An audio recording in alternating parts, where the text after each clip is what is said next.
Welcome, beautiful Earthlings. Welcome to the channel. I hope you're all doing well. Yeah, today we are back with another one. We want to talk about the concept of unlocking your unique potential, a topic that's very close to our hearts. And especially this conversation, we will be kind of riffing forwards and backwards through the lens of unlocking your unique potential also later in life, because that's who we are. As always, I'm joined by my beautiful co-host and founder of Inner Earth, Adam. Adam, how are you? Morning, brother. Great to see you again, and welcome, Earthlings. Adam, to start us off, while preparing for this episode, I found a quote, and I know a fellow brother who loves a good quote. So let this one land. Maybe your job isn't to become someone new. Maybe it is to stop abandoning who you already are. That's a good one to get us going. To create someone new, but it's to stop abandoning who you are. Mm. That's beautiful, brother. Yeah. Put that in your pipe and smoke it. Then I shall.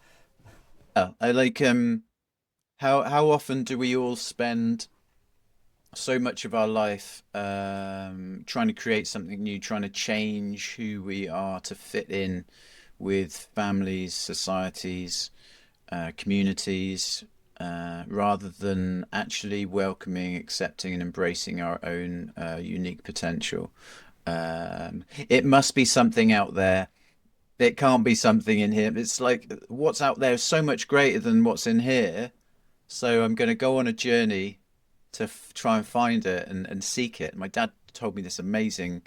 You've probably heard of it. That's sort of it's a kind of Buddhist parable about the boy who's sitting on his bed and he goes off into he's in his bedroom and he goes off into the world to search for something, search for this sort of treasure, and he goes off into the world, goes on some grand adventure, only to return home and sit back on his bed in his bedroom again, and his legs are dangling off the bed, they're swinging, and they hit this box, and this box is underneath the bed, and he gets down on the floor, pulls the box out from under his bed, opens the box, and the treasure that he was looking was already there, was always there, sat underneath his bed. And I think that metaphor is such a great illustration of the kind of quote that you've just spoken to there, brother.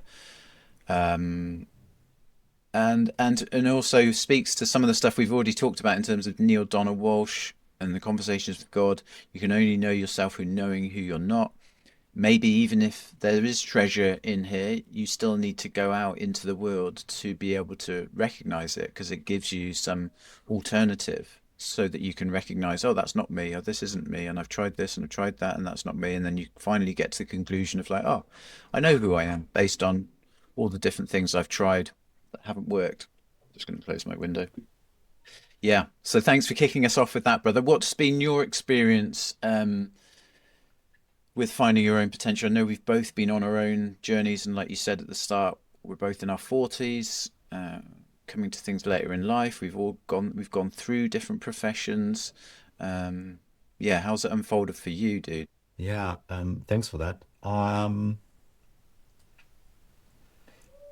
I've been really a victim of trying to find it on the outside, listening to parents, listening to family, to friends, kind of societal pressures, to try to follow a path that was expected of me. And I guess in the beginning, it's not a bad thing, especially if you don't know, then advice and guidance can be helpful. But it's really the abandoning who I really am, that occurred there. I'm chasing this external validation, clearly a sign of not being content with the isness of Roman. And um, there were moments in my life where I really struggled accepting that. There's all these emotions that flood through, and a bit of self-loathing, self-limiting beliefs around finding success and wanting to be greater than than the expectation allowed, or hoping that others would perceive me that way. So yeah, I have my fair share, and do the work with psychedelics, meditation, and really trying to find the universe within me. It helped me to kind of settle down and now look within for answers, and not trying to keep grab on loose strings, and let me pull either side. Nice, brother. Yeah. Um, Psychedelics, such a powerful way to help you, well, to help you again go on a journey to into the depths of your core, to recognize that you already have everything within you. It's all there. It just needs Mm. unraveling. I kind of like see all of us as a sort of, if you imagine like a tube of light, a bright tube of light, we all are, and but the kind of the coating to that tube is covered with mud and dirt and dust, and in the form of beliefs and self worth and it's all of those beliefs that are stuck to this tube that prevent the light from just exploding out from this tube. And I think the more of the inner work we do, the more life experiences that we have, the more journeys we go on, the more self reflection we do, we start clearing that dirt off the tube that then enables our kind of light to shine through. For me, I didn't know what I wanted to do for a long, long, long time. I felt like I've been in the in between phase until the age of 30, trying out all kinds of different things. Um, Finally becoming a personal trainer, and finally finding something in my life that I loved, was obsessive about, loved. It defined me, um, gave me everything I wanted until, I don't know, 13 years down the line, it started to suddenly feel like something had changed and shifted, and was ready for a change again. And that felt very difficult then to sort of, well, who am I now? I've just become this brand, this label, this definition of who I've been all about, all the education I've been doing, all the skills I've been building have been become this person, and now I have to let that go again. Um, but I'm glad, I'm happy, I'm here again, and I found, like, once again, something that really lights my spark. Um, and it's what we talk about with the work we do within Earth. It's all transitions, isn't it? You know, going from endings to in betweens to new beginnings. Um, and I feel for me, my life has been all about experiencing lots of different things, so that I could really know who I was. Because I don't think I knew who I was for a long, long period of time. And actually, I'd say it's probably only in the last couple of years I've never felt more at peace, more at home with who I am now at 47, than ever before.